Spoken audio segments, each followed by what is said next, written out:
یہ تو اس حوالے سے میں عرض کر رہا ہوں چونکہ ورثۂ شہداء کا یہ مطالبہ ہے کہ وزیر اعظم آئیں.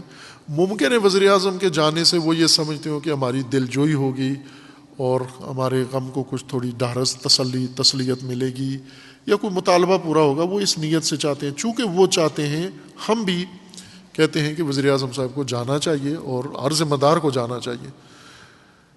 جس طرح جاتے ہیں بہت سارے لوگوں کے اوپر جاتے ہیں. پشاور ثانیہ اسکول جیسا ہی یہ بھی ثانیہ ہے. یہ وہ بھی پاکستانی تھے, یہ بھی پاکستانی ہیں. وہ بھی انسان تھے, یہ بھی انسان ہے.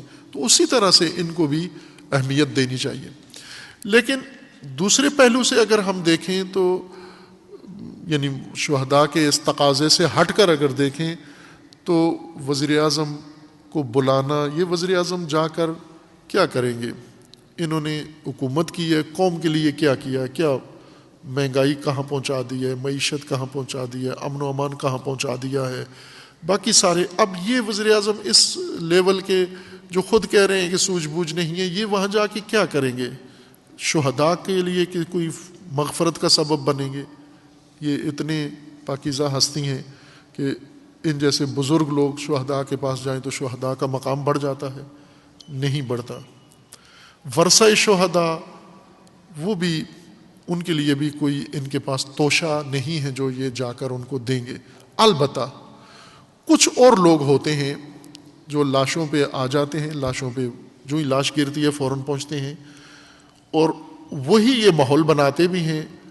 اور عموماً پہلے بھی ایسے ہوا ہے, آرمی چیف کو بلا لیتے ہیں, کسی اس سانحے کے موقع پر چلے جاتے ہیں, ورثہ جنازے باہر پڑے رہتے ہیں, ورثہ باہر پڑے رہتے ہیں, ان کے دکھ درد زخمی اسی طرح زخمی رہتے ہیں, معذور رہتے ہیں, پریشان رہتے ہیں.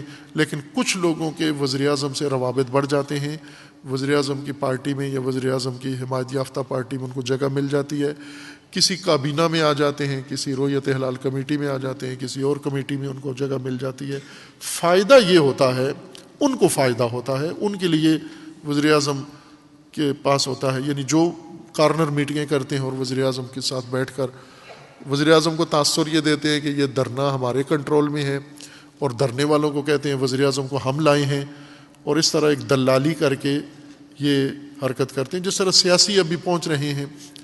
خب تم نے اتنی 70 سال سے پاکستان کے اندر تشیع سرکوب ہوتا رہا ہے, مظلوم بنا رہا ہے, کیا کچھ نہیں ہوا تشیع کے ساتھ؟ عبادت گاہیں ویران ہوئیں, جلوسوں پہ حملہ ہوا, شخصیتوں کو نشانہ بنایا گیا, سینکڑوں افراد ایک دن میں خودکش حملوں میں اور دیگر طریقوں سے قتل کیے گئے, اور پاکستان کے ہر گھر میں, ہر شیعہ گھر کے اندر ایک شہید پایا جاتا ہے, ایک سے زیادہ شہید ہیں. بعض ڈاکٹروں کو شہید کیا گیا, بڑے بڑے تعلیم یافتہ جو ملک کے لیے بہت بڑی خدمات انجام دے رہے تھے ان کو شہید کیا گیا. یہی لوگ جو آج آنسو بہا رہے ہیں, یہ اس وقت کہاں تھے؟ اگر آپ سابقہ سالوں کی گفتگو ملے جو موجود ہے نیٹ کے اوپر دیکھیں تو میں نے عرض کیا تھا کہ پاکستان کے اندر تشیع کے ساتھ کسی کو کوئی ہمدردی نہیں ہے. یہ ابس توقع رکھنا بھی ابس ہے, یہ نہیں ہے ہمدردی. مگر مچھ کے آنسو بہاتے ہیں, اور مگر مچھ آنسو اس لیے نہیں بہاتا کہ اپنے شکار پہ اس کو رحم آتا ہے یا ہمدرد ہوتا ہے, بلکہ اس کو نگلنے کے لیے آنسو بہاتا ہے. یہ تاثر دیتا ہے کہ اس کو سوگ ہے یا غم ہے, ورنہ وہ ہمدردی سے عاری ہوتا ہے, بے حسی ہے, درندگی ہے. لہذا اگر صحیح نظروں سے دیکھا جائے تو میرے خیال میں شہداء کے